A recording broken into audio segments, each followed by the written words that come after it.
예배 드리도록 하겠습니다. 기도하겠습니다. 하나님 아버지, 이 시간 온라인으로 예배 드리게 하셨나이다. 부족한 종이 이 말씀을 견할 때에 성령께서 예배 드리는 우리 모든 성도들의 마음을 감동시켜 주시옵시고 어려운 이때에 새 힘을 얻게 하여 주옵소서.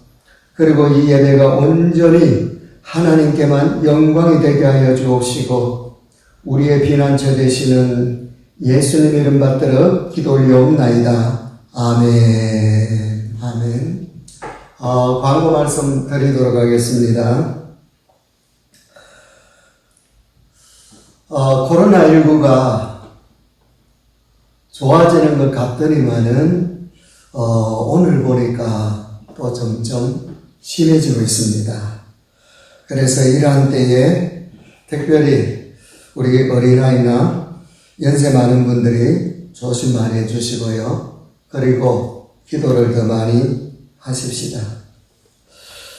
그리고 이번 주는 주일날 11시에 현장 예배와 온라인 예배를 드리도록 하겠습니다.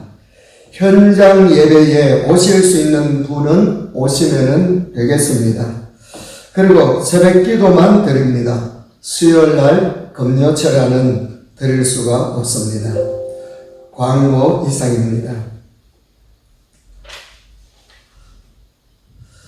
특별히 오늘 하나님의 말씀은 창세기 42장 그리고 43장을 보도록 하겠습니다. 제목은 하나님을 의식하는 신앙입니다. 하나님을 의식하는 신앙, 다른 말로는 호람되어죠. 하나님 앞에서의 삶입니다. 우리가 여러 가지 어려운 가운데 정말로 지금 하나님을 의식하는 신앙을 회복하시고 그렇게 살아가면 하나님께서 이 어려운 가운데에서도 얼마든지 복을 주신다라고 생각하고 이 말씀을 선택했습니다. 먼저 42장의 내용을 보도록 하겠습니다. 이 총리 요셉은 형제들이 곡식 사러 애굽 땅에 왔는데 22년 만에 이 형제들과 만났습니다. 그런데 요셉은 이 형들을 알아봤지만은 형들은 꿈에도 이 총리가 동생이라는 것을 생각하지 못했죠. 요셉은 자신이 동생이라는 사실을 감추고 3일 동안 이 형제 10명을 감옥에 가둡니다. 42장 17절에 보면은 그들을 다 함께 3일을 가두었더라. 그래 되어 있습니다. 이유는 바로 두 가지입니다. 막내 동생 베냐민의 권한이 궁금했던 것이죠. 그래서 데리고 오라고 이야기합니다. 데리고 오라. 20절에 보니까 너희 막내 아우를 내게로 데리고 오라 그랬거든요. 이복 형제들이기 때문에 특별히 요셉에게 있어서는 같은 엄마를 통하여서 태어난 이 막내 아들, 12번째 아들 베냐민이 보고 싶었습니다. 그리고 또 하나는 이들의 변화된 모습을 보고 싶어 했던 거지요. 22년 전의 모습 그대로인지 아니면은 정말로 신앙으로 변화되는지 그래서 테스트를 해봅니다. 그래서 지금 감옥에 3일 동안 가두어 놓은 겁니다. 그런데 이 형제 10명은 걱정이 태산입니다. 이유는 이 아버지 야곱이가 이 막내 베냐민을 자기 생명보다 더 귀하게 여겼기 때문이죠. 얼마나 이 라헬을 사랑했던지 자기 안에 라헬이 죽으면서 태어난 아들이 베냐민이기 때문에 자기 생명과 같이 여겨온 사람입니다. 이런 아들을 아버지에게 지금 다시 가나안 땅에 가서 애국 땅에 데리고 간다라는 것은 정말 어렵지요. 내줄 리가 없습니다. 그래서 이들이 총리가 바로 막내 아우를 데리고 오라 그랬을 때에 걱정이 태산입니다. 그런데 놀랍게도 이 감옥 안에서 이들이 회개를 합니다. 42장 21절 제가 읽어드립니다. 그들이 서로 말하되 우리가 아우의 일로 말미암아 범죄하였도다. 그가 우리에게 애걸할 때에 그 마음의 괴로움을 보고도 듣지 아니하였으므로 이 괴로움이 우리에게 임하였도다. 22절에 로벨이 그들에게 대답하여 이르되 내가 너에게 그 아이에 대하여 죄를 짓지 말라고 하지 아니하였더냐. 그래도 너희가 듣지 아니하였느니라. 그러므로 그의 빚값을 치르게 되었도다. 여기에서 놀라운 것은 그동안은 하나님을 의식하지 아니했던 이 형제들이었습니다. 그런데 여기에서 하나님을 의식하게 시작을 한 거죠. 코람교입니다. 하나님의 얼굴 앞에서의 삶이 되고 있더라는 거죠. 이들이 감옥 안에서 10명이 뭐라고 했습니까? 우리 아우 22년 전 요셉입니다. 바로 저들 앞에 있는 이 총리 요셉을 두고 하는 말이지요. 아우가 바로 아우에게 우리가 범죄했다라고 하면서 애걸할 때에 살려달라고 애걸할 때에 우리가 그렇게 해주시면 차라리 좋을 뻔했는데 그 마음 정말로 하나님을 의식하면서 돌이키는 마음을 가졌습니다.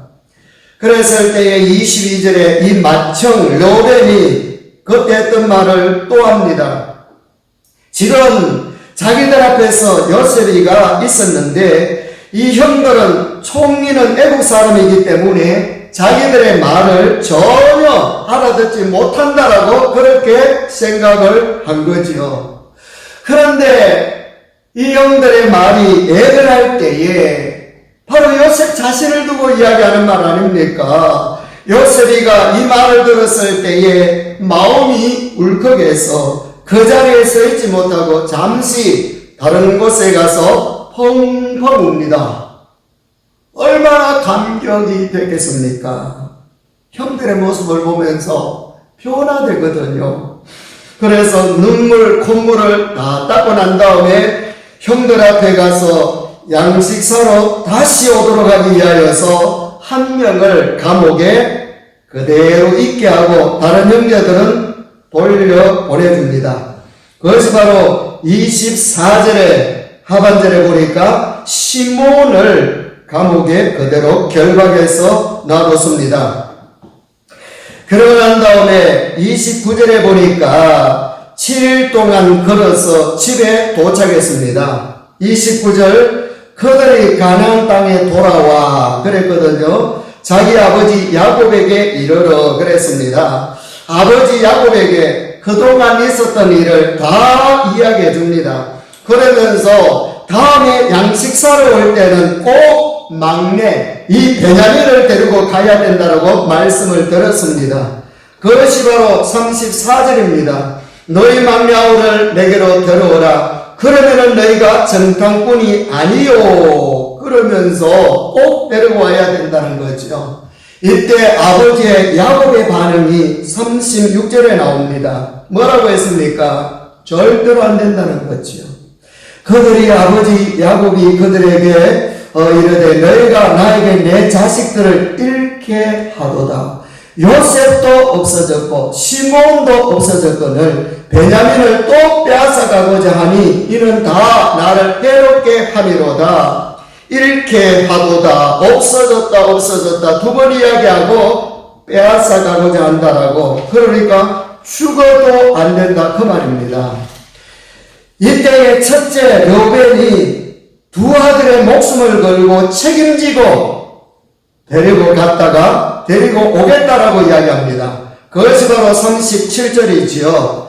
두 아들을 죽이소서. 만약에 내가 약속을 지키지 못하면은 두 아들을 죽이소서 그랬었습니다. 이때 아버지 야곱의 반응이 38절에 보니까 손톱도 들어가지 않습니다. 워낙 강하게 반대하시면서 택도 없습니다. 바로 이렇게 42장이 마무리되는 거죠. 그러면서 43장으로 넘어옵니다. 어느 사이에 가지고 왔던 양식이 다 떨어졌습니다. 이때 아버지와 자식들이 서로 눈치를 보다가 아버지가 먼저 입을 엽니다. 43장 2절에 보니까 그때의 애굽에서 가져온 곡식을 다 먹으매 그 아버지가 그들에게 이르되 다시 가서 우리를 위하여 양식을 조금 사오라 그랬죠. 첫째 아들 르우벤 이야기했을 때에 손톱도 들어가지 않았으니 이 형제들의 입장에서는 베냐민을 데리고 가지 않으면은 절대 안 되는 조건이잖아요. 그러니까 정말로 어려운 그런 지금 문제가 발생한 거죠. 이때에 넷째 아들 유다가 나서서 3절에서 10절까지의 말을 합니다. 이 유다는 정말로 말을 잘해요.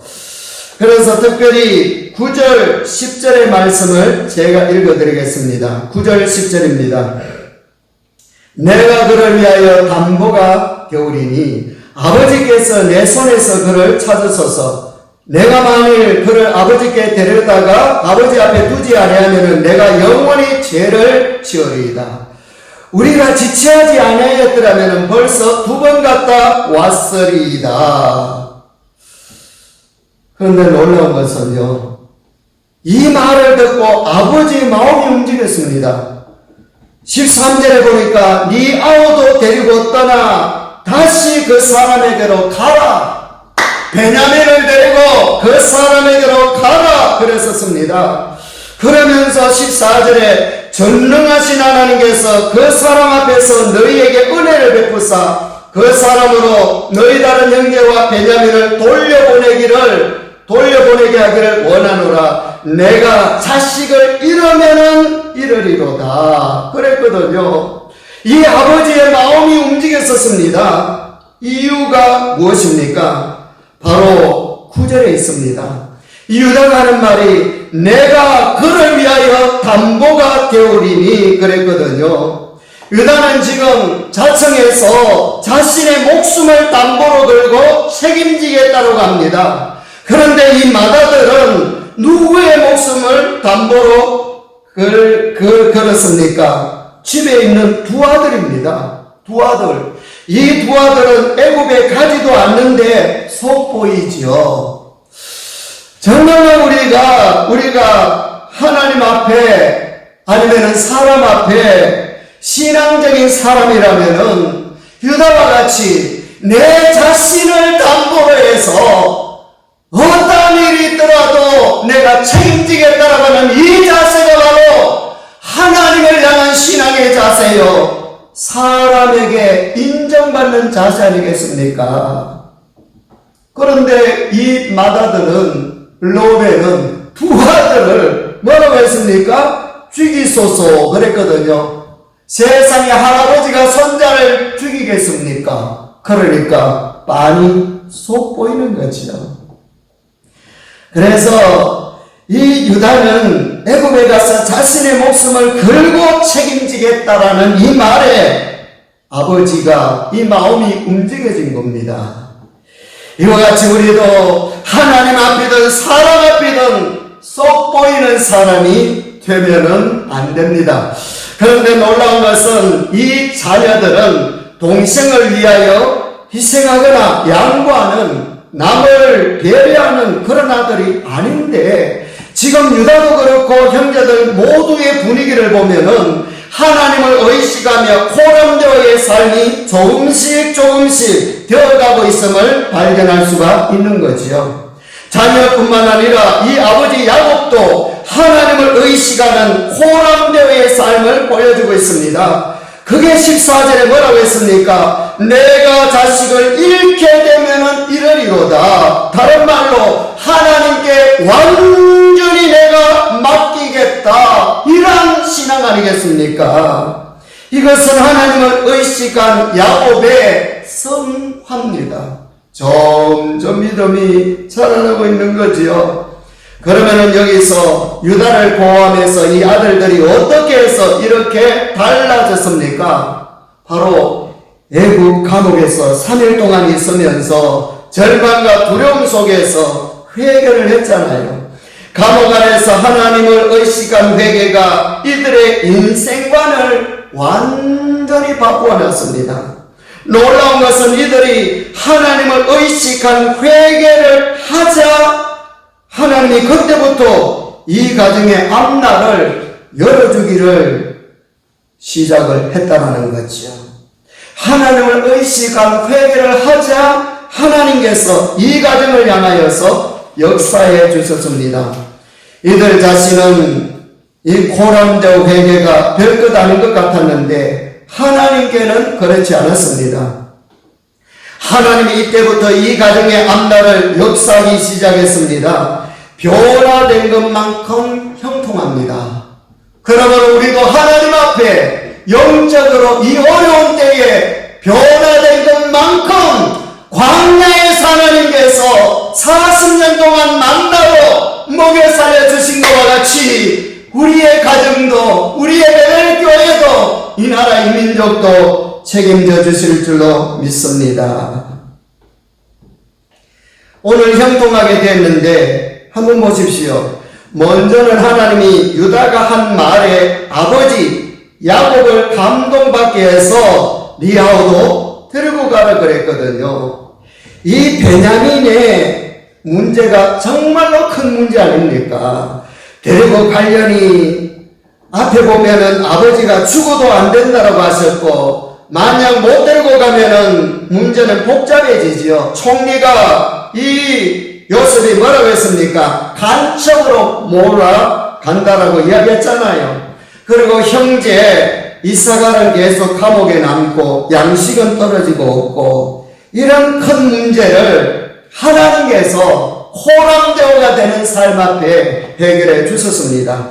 그리고 22년 전에 죽은 줄 알았던 요셉이가 애굽의 총림을 알게 되고 할렐루야 얼마나 대단합니까? 그리고 감옥에 갇혔던 시몬도 나오고 베냐민에게는 아무 일도 없고 이들의 가정의 축복이 더 크게 계속됐습니다. 하나님을 의식한 회개의 삶이 이렇게 귀하더라 그 말씀이 있습니다. 우리 사랑하는 성도님들 이런 어려운 때에 하나님은 어렵지 않습니다. 이런 복 좀 받고 사십시다. 만약 이 형제들이 감옥에 있을 때에 서로 네가 잘못했니 내가 잘못했니 원망을 했다면 엉망이 됐겠지요. 죽도 밥도 아닙니다. 보십시오. 회개의 모습을 감옥 안에서 회개하는 모습을 누가 본 겁니까? 총리 요셉이 보고 들었잖아요. 또 하나님이 봤잖아요.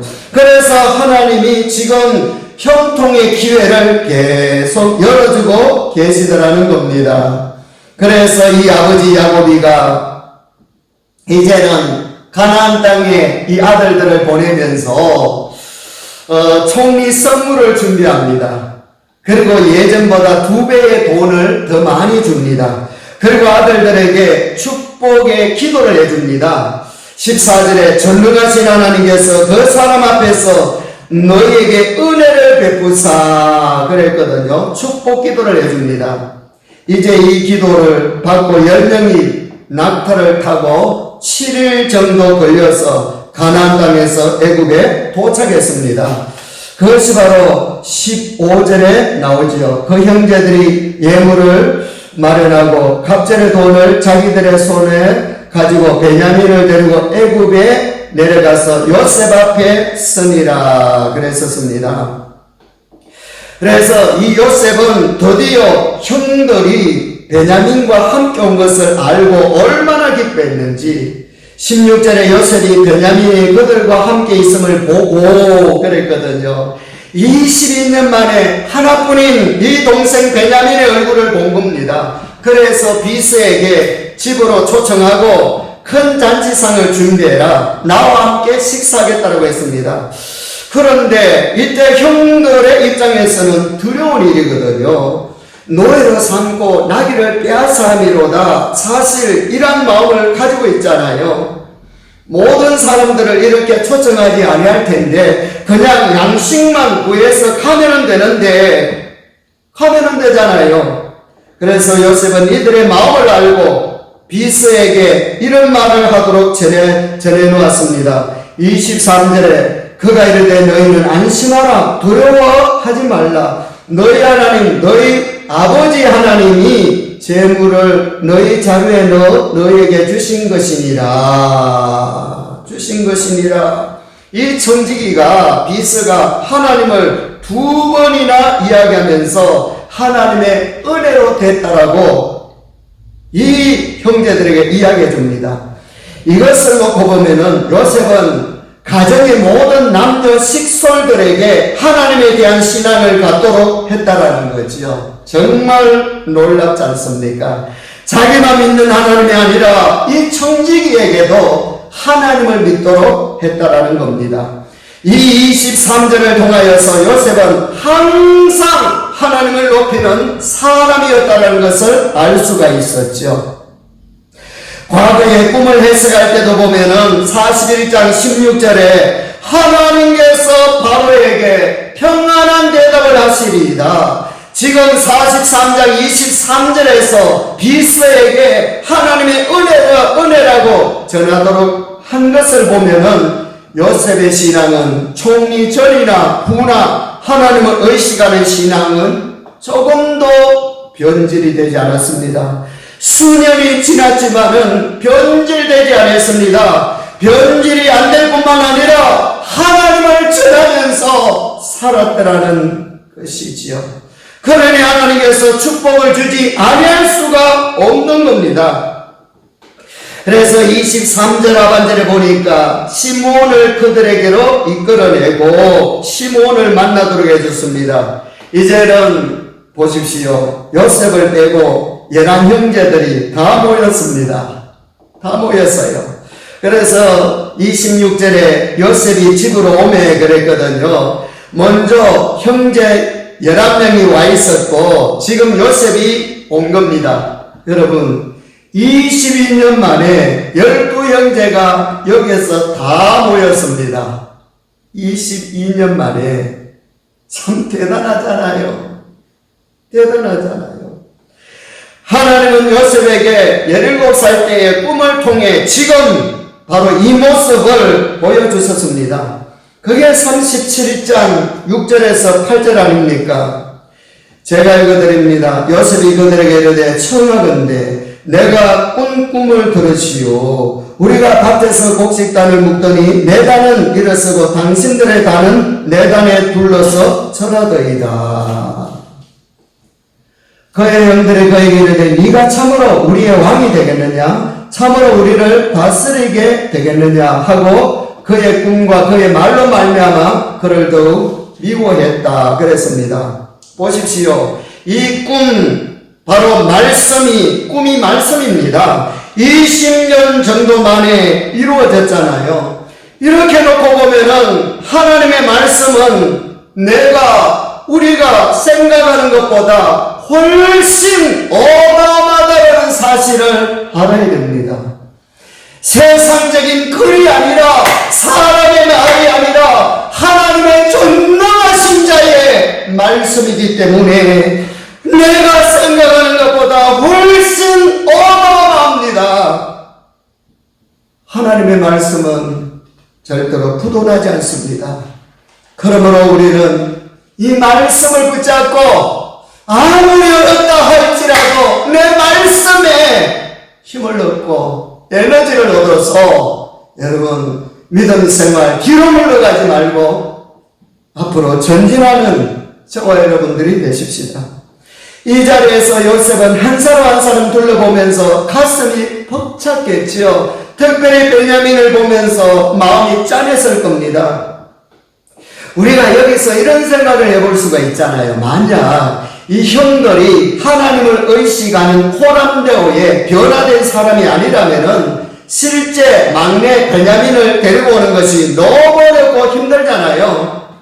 그래서 이 총리가 베냐민을 모르니 속이기 위하여서 한 사람을 구해서 베냐민 역할을 대행하도록 할 수 있는 사람들입니다. 이유는요, 이들이 과거에 어떤 사람이었습니까? 요셉을 애굽에 팔았고 아버지에게는 죽었다라고 속였고 세금성 사람들을 할례받기 위해서 남자들을 무자비하게 죽였잖아요. 다 죽였잖아요. 디나 사건, 딸 디나 사건 때문에 또 그 성의 물건들을 노력한 사람들입니다. 그리고 아버지께도 막대하던 버릇없는 자식들이었습니다. 그러니 얼마든지 베냐민의 이 대행자를 구해서 속일 수 있다라고 그런 일을 할 수 있는, 속일 수 있다, 그런 일을 얼마든지 할 수 있는 사람입니다. 만약 그랬다라면은 끝났겠지요. 26절에 요셉이 집으로 오매 그들이 집에서 들어가매 그들이 집으로 들어가서 여기서 다 봤잖아요. 그러면서 27절에 요셉이 그들의 안부를 물으며 이르되 너희 아버지 너희가 말하던 그 노인이 안녕하시냐. 다 아버지도 다 알잖아요. 만약에 그렇게 속였더라면은 성화되지 아니하고 하나님을 의식하면서 회개로 변화되지 않았다라면은 오늘 이 형제들의 인생은 여기서 끝나버립니다. 그런데 변화됐으니까 진짜 베냐민을 데리고 갔지요. 그렇게 하지 않았다 그 말입니다. 이것이 하나님을 의식하고 변화된 이 형제들의 모습이었습니다. 진짜 베냐민을 데리고 오기 위하여서 아버지께 설명하며 때를 쓰고 쉬운 방법을 놔두고 어렵게 힘써서 데리고 왔습니다. 이것이 하나님을 의식한 호람되어의 삶으로서 점점 변화되고 있는 형제들의 모습이었습니다. 이 변화 때문에 이들은 계속 형통해지고 있는 겁니다. 감옥 안에서 하나님을 의식한 회개가 이렇게 귀하더라 그 말씀이십니다. 하나님 앞에 삶이다. 하나님을 의식하는, 내가 어디에 있든지 무슨 일을 하든지 하나님이 나를 보고 계시고 하나님이 나와 함께하고 계신다. 이 신앙이, 이 변화되는 신앙이 되면은 여러분 사람이 달라졌습니다. 과거에는 아버지를 노하게 하고 부르자였던 이 자식들이 아버지를 공경하며 설득했고 속이지 않고 진짜 베냐민을 데리고 가고 이복 형제들끼리 서로 배려하면서 아껴주고 많이 변화된 겁니다. 만약 총리 동생을 속이기 위해서 가짜 베냐민을 데리고 갔다라면은 그야말로 생각만 해도 끔찍한 일이죠. 하나님을 의식하고 회개했을 때부터 이들의 삶이 열렸습니다. 우리가 여기서 내가 한 번 예수 믿으면은 천하 없더라도 예수 그리스도를 내 마음속에 십자가와 부활의 복음을 받아들이면은 지옥 가지 않는다. 그게 맞습니까? 아니면은 지옥 갈 수가 있는 것입니까? 자, 여기에서 답은 이런 겁니다. 구원받은 사람의 특징이 있습니다. 특징. 먼저는요, 더 이상 죄의 종으로 살지 않고 성령의 열매 맺기를 힘씁니다. 내가 노력하고 내가 힘쓰는 그런 열매 말고요, 성령의 열매 맺기를 힘씁니다. 사랑과 희락과 화평과 오래 참음과 자비와 양성과 충성과 온유와 절제, 이 성령의 열매 맺고요, 그 다음에는 회개합니다. 예수 그리스도의 십자가의 보혈로 회개 없는 구원은 없습니다. 그러므로 반드시 회개하게 되어 있습니다. 자기 마음대로 살지 않습니다. 그러니 내가 구원받았는지, 정말로 지금 죽는다 할지라도 천국 갈 수 있는지, 그것은 성령의 열매 맺기를 힘쓰고 그 다음에는 회개를 하는가. 회개 없는 구원은 없습니다. 이것이 정답입니다. 그래서 지금이라도 늦지 않았으니 시작을 하시면 되겠습니다. 실제 하나님을 의식한다는 것은 영적 브레이크가 작동하고 있다는 거지요. 하나님이 두렵지 아니하니 어떤 짓도 다 합니다. 하나님을 의식하지 않고 호람교의 삶이 되지 않는 사람은 어떠한 행동도 마음껏 하더라 그 말씀이 있습니다. 이유는요, 영적인 브레이크가 없기 때문이죠. 하나님이 없습니다. 하나님이 전혀 인식되지 않는 사람이라 그 말씀이 있습니다. 사울왕을 보면은 신하들에게 제사장을 죽이라고 하니까 그 신하들도 제사장을 죽일 수 없거든요. 두려워서 죽이지 못하니까 이방 사람 도액을 시켜가지고 세마포 입은 제사장 85명을 사울왕이 죽이도록 했습니다. 하나님이 두렵지 아니하니까 어떤 짓도 다 하잖아요. 브레이크가 없습니다. 그러나 이 다윗은 13년 동안 죽이려고 한 사울을 죽일 수가 있었는데 하나님께 기름 부음을 받았다라고 해서 죽이지 않았습니다. 하나님께 기름 부음을 받은 종이다. 하나님이 두려워서 죽이지 아니했지요. 그리고 다윗이 범죄하고 난 다음에 나단의 책망에서 다윗이 회개합니다. 얼마든지 저 노인네 어떻게 해라 그러면 끝날 텐데 하나님 앞에다 이 신앙이 됐기 때문에 회개합니다. 브레이크가 작동이 된 거지요. 이 형제들도 모두 하나님을 의식하며 브레이크가 지금 작동될 때부터 잘 되고 있었습니다. 그래서 34절 하반절에 그들이 마시며 요셉과 함께 즐거워하더라 그랬었습니다. 항상 우리는 하나님이 의식되는 영적 브레이크가 작동되는 복된 삶을 살아가시기를 축복합니다. 여기서부터 내 인생이 풀려지더라는 거죠. 그리고 아버지의 기도가 그대로 이루어졌습니다. 14절에서 뭐라고 했습니까? 전능하신 하나님께서 그 사람 앞에서 너희에게 은혜를 베푸사, 그 사람 요셉 앞에서 그랬잖아요. 그래서 34절 하반절에 요셉과 함께 뭐라고 했습니까? 즐거워하더라. 기도가 이렇게 중요한 겁니다. 마무리하겠습니다. 이번 한 주 저와 여러분 하나님을 의식하며 기도하며 승리하십시다. 요즘 이런 말이 들리더라고요. 기도는 긁지 않는 복권이다. 긁지 않는 복권이다. 복권의 확률은 우리 대한민국이 5천만 같으면 5천만 분의 1이잖아요. 그런데 기도 응답의 확률은 하나님의 약속 위에서 하나님의 약속은 100% 이루어집니다. 절대로 부도내지 않습니다. 그래서 긁지 않는 복권이다 그 말입니다. 100% 이루어지기 때문에 그래서 우리는 하나님을 의식하며 100% 이루어지는 이 기도를 분명히 믿고 한 주간도 승리하는 저와 여러분들이 되시기를 축복합니다. 그리고 오늘 이 말씀과 같이 점점 어렵다 할지라도 전능하신 하나님의 손에 의하여서 계속 형통한 기적을 체험하는 저와 여러분들이 되십시다. 기도하겠습니다.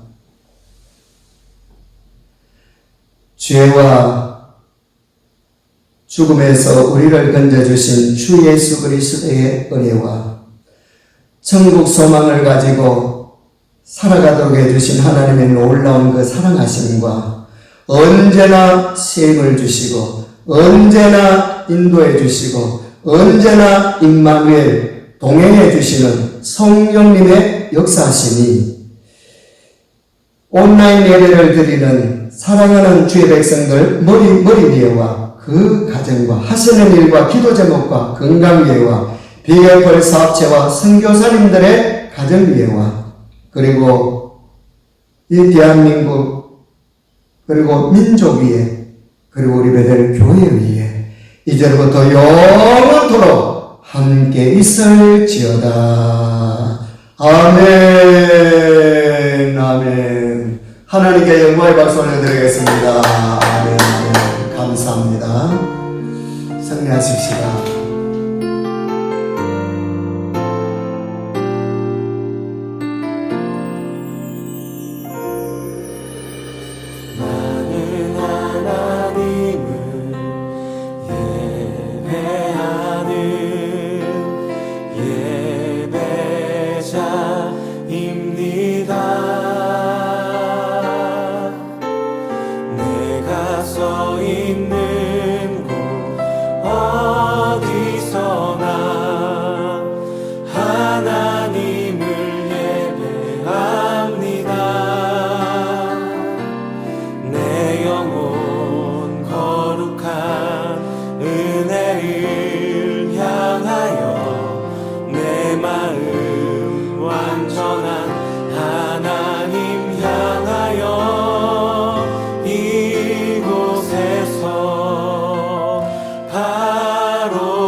한번 처음부터 고백합시다. 나는 하나님을